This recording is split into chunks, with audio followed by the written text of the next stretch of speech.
Hello people, welcome to a new amazing video. I hope you were doing better than yesterday. But today, I want to do something a little less informational and express how I feel about this whole Dave Blunt situation. If you are unaware of the rapper Dave Blunt's real name Davion Blessing was originally born in Salt Lake City, Utah, but was raised in Davenport, Iowa after moving there with his family around the age of 3. Dave Blunt began recording music in 2018 and originally released his songs on Facebook under the name Dave Blunt, a handle he picked after making random accounts while smoking a blunt. Unfortunately though, his life was marked by hardship. His father died when he was 8 and his family sadly lived in homeless shelters consistently.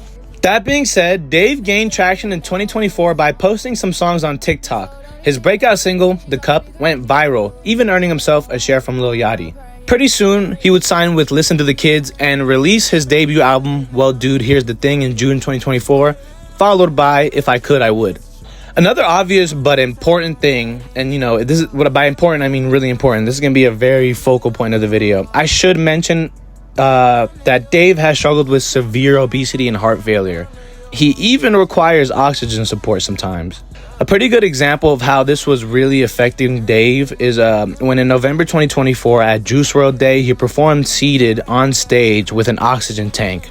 This visual really raised concern for his health, but I'm gonna stop it right here and say this is Dave's first infraction with me. This was where he took the time to diss the hip-hop legend Snoop Dogg.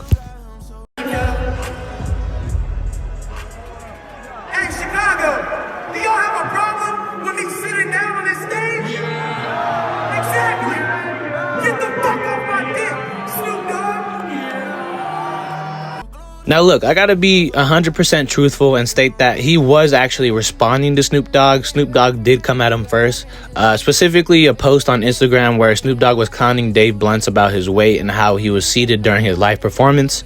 In fact, let me just stop yapping and break down Dave Blunt's account of the whole situation. So I'm 100% gonna be honest. Yes, I am on oxygen currently. As you guys seen, I was in the hospital a few days before my Juice WRLD show.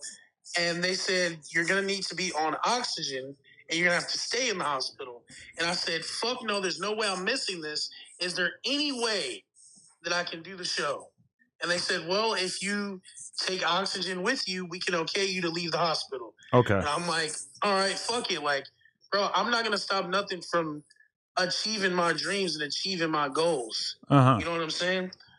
All right, so look, off the bat, let's just all acknowledge that under the advice of professional medical staff, Dave Blunt was originally told that he was not even supposed to be there. He wasn't in good enough health to leave the hospital, let alone perform. But due to Dave's ignorance and stubbornness, he chose to ignore that advice and leave under the use of oxygen. Now, me personally, I'm a bit of a stickler when it comes to people taking accountability. So it really ruffles my feathers wrong when he says he won't let anything stop him from getting to his dreams. Like, come on, bud, let's keep it so real. You are the only person holding you back, Dave Blunt. I mean, it truly is ridiculous how unself-aware some of these newer rappers can be, but let's just continue. And I'm just like, my whole thing about that, why I didn't like that was because that was a very proud moment. That was my first time performing, and I didn't do nothing to nobody. I didn't say anything to anybody. I just performed, achieved my goals, and that was a really proud moment for me. And so for me to get online the next day and to see people shame me for that, I don't necessarily feel like that's cool. Okay, so apparently Dave Blunt is very confused about the space of music he and we choose to participate in. So let me make this very, very clear. This is hip-hop, a music culture created by black and brown folks that were so excluded from all other genres that they decided to make their own. This is a music culture that made it sound from rap battles on the block and through local criticism. So because that is the case, everyone that comes and chooses to try to join this wonderful space of ours will not and should not fully be accepted until they've proven the ability to be an actual MC. And look, when I say MC, by the way, I don't mean he has to be a master lyricist or anything like that. But he has to have the ability to actually perform his act to some degree on a real stage. On top of that, I don't like how Dave Blunt wants to ignore his audience's feedback just because it's negative. Like, hey, Dave Blunt, Nobody wants to pay up to $100 to see you playing it on a couch or a chair while barely being able to rap your verses because you can't even breathe. We already have a problem in hip-hop with rappers not providing a quality live performance due to bad habits. Habits like drugs, alcohol, and ego have already fucked up live rap shows. I swear we don't need to add debilitating obesity to the list either. By the way, please listen closely to the words I'm using. Debilitating obesity. In no way am I saying that being overweight in hip-hop is a bad thing at all. But when it impedes your ability to stand on stage or record a track, it most definitely is a bad thing. In fact, some of the more prolific hip-hop figures are bigger people, and we absolutely love them for that. But this is way too much. It's really no different from the criticism that artists like Kodak Black receive for nodding off or being too fucked up on drugs. But let's go back to Dave's side of the story. Like, bro, I don't necessarily see that as you trying to help me. You trying to get some jokes off. So if we trying to get jokes off, with my post on my Instagram, I got a joke off as well. I'm like, bro, you played a rapist who was getting ready to, getting ready to rape his girl in front of her son. Like, don't judge me on my performance because I didn't judge you on that performance. Oh, wow. There's really different types of performances, though, right? Yeah. No, but see, he got his jokes off, so I got my Yeah, no, that is. I know he said it was all jokes, but he made such a bad example. In the movie Baby Boy, Snoop was supposed to perform as an evil person, antagonist. That's what he was playing as. And he just did that really well, So that is not a good argument. But this guy, Dave Blunt's performance wasn't even a performance. So it's a shitty comparison to even make. No, but here's the thing, though, Dave. It seemed like after that he had apologized to you. It seemed like y'all had squashed it. But then at the Juice show, you're like, fuck Snoop Dogg's bitch ass. Yeah, well, I'm going to explain that. So, Okay, so I'm not going to go on and on again, but I do want to point out that, like we all just heard right there, Dave Blunt and Snoop Dogg ended up resolving that issue. But as we saw earlier, he still ends up dissing Snoop on stage. So let's see what happens. So before the Juice WRLD show, like, I'm backstage. We got like 20 minutes before I go on, and I'm nervous. I'm like, I can't do this. Fuck no. There's 20,000 people out there. I can't do this. No. And I'm just like, the only way I'm going to do this is if I can get drunk. So, man, I downed a whole bottle of Jameson before I went on stage. Are you kidding me? I mean, see, this is why I don't have much sympathy for the whole "the world is out to get me, I'm just trying to chase my dreams" angle Dave is trying to play. There is zero self-accountability as an artist with him. But let's just get back to it. I drink the bottle of Jameson, right? And I'm on stage, and I just did the cup, and I'm looking around, and I see all the people, and they're like cheering, and I'm like, I think back to that moment. I'm like, bro, why would anybody try to shame me for this? I'm just, this is my dream, bro. I'm just chasing my dream and accomplishing my goals. I'm not doing nothing to nobody. I'm not out here doing weird shit. There's rappers with pedophile allegations. Like, I'm not doing none of that shit, but I'm getting treated worse than the pedophiles. Like, what the fuck?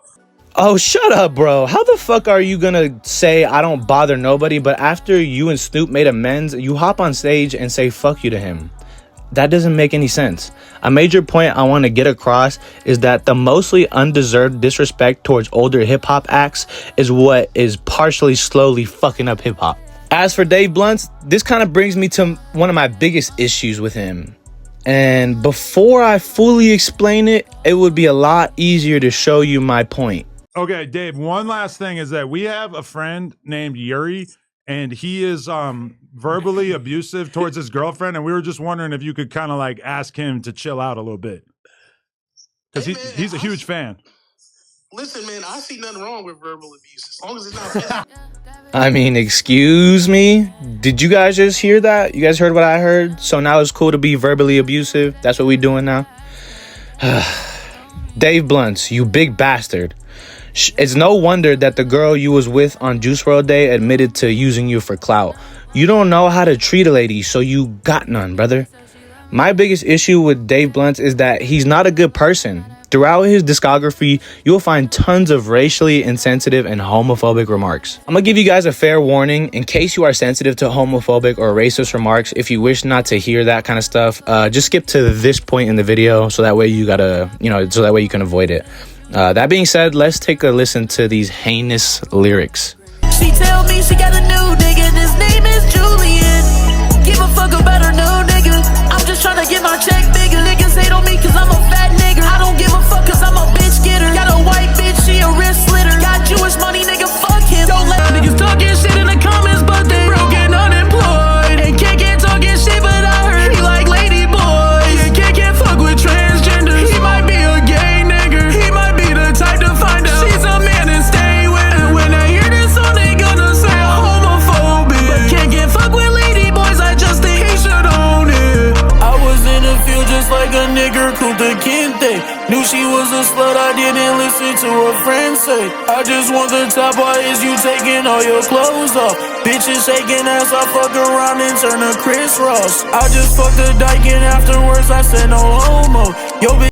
Man, not only is that type of shit offensive, but it's just really lazy, creatively speaking. He couldn't even put pen to pad to create something genuinely entertaining. Instead, he opts to insert shocking lyrics to garner attention. This is precisely why, when he tries to play the whole I'm being bullied card, it means nothing to me. You can't sit there and fill your art with offensive, untasteful messages and then get in your feelings when people want to clown you. It doesn't make sense. And by the way, I want to also make something very clear here, okay? This is an important point. Listen up. This whole video is within the context of hip-hop, okay?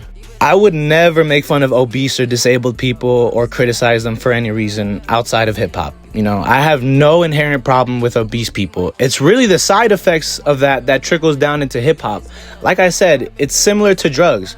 In real life, I got very little disdain for drug addicts. In fact, I'm born and raised in Las Vegas, and a lot of the most nicest people in the city are strung out like a motherfucker. But when we get perked out, leaned out, methed out rappers hopping out there in hip-hop spotlight, it becomes a bit of a problem. It's just not good overall. Now, I want to move on to Dave Blunt's most recent infraction, the thing that sparked this whole video. Dave Blunt recently comes out and out of nowhere decides to randomly diss the hip-hop legend Curtis Jackson, aka 50 Cent. Why the fuck 50 Cent talking that shit when he know that his BM get pissed on? I heard that nigga got shot in this shit. Why the fuck ain't that pussy wear Teflon? Ran out my money and cut off my bitch. Now I'm ballin' on niggas like Draymond. Try to say the bitch with my cape on, but all she wanna do is suck dick. She be giving top to like many men. I can't fall off like 50 Cent. I can't fall off like Curtis Jackson. She gon' eat me up, she gon' keep snacking. I keep taking these mushrooms, I just can't stop getting high. And I fell in love with a gay bitch, I just pray to God she turn by. I wake up in the AM and the first thing I do is count karmas. These bitch niggas love to sneak this, but I swear to God they don't want drama. And I pissed off my main bitch, so she just like 50's baby mama, just like 50's BM. Okay, so look, before I get to ranting too hard, I gotta preface whatever comes next by pointing out the fact that this was completely unprovoked. I could not for the life of me find any type of diss coming from 50 that was aimed towards Dave. All that being said, this was the thing that sent me over the edge. Dave Blunt is clearly already experiencing a fall off in his career. Not only is Dave Blunt trying to be disrespectful, he's also trying to garner any type of clout from dissing a hip hop legend. It's really ironic too, because in Dave Blunt's diss to 50, he says that 50 Cent fell off, which is far from the truth and such a stupid thing to say. 50 Cent has an impact on hip-hop that Dave Blunt could only make on his couch. It's massive. And there lies the true problem. As more and more generations of hip-hop artists come, the more and more disrespectful they get. Every wave of new rappers that come out every few years are sadly less and less informed about the hip-hop game as a whole. Unfortunately, motivations like women, money, cars, houses, fame, and whatever material possessions have taken over the love to just want to make music, and it's been more apparent as the years go by. I mean, the amount of inspiration and skill you could pick up by being more understanding and receptive to the entirety of what hip-hop has to offer is so significant. What's also really sad is the fact that Dave Blunt actually isn't that bad at music. He's no Conway the Machine, he's nothing special, but for the type of music he's trying to make, he's actually slightly talented. He has good production and melodies. If he just focused on better lyrics and his health, he probably wouldn't have to resort to dissing rap legends for some attention. To wrap this up though, man, look, I just want Dave Blunt to focus on the music and his health and to do some damn research about the genre he's trying to participate in. But that's just my issue with Dave Blunts. That's what this video is about, man. It's only my opinion, all right? Anyways, if you watched the video all the way to the end, thank you so much, as it always truly means the world to me. Let me know if you want me to make a video on something specific. I'm always looking for suggestions. But until next time, goodbye.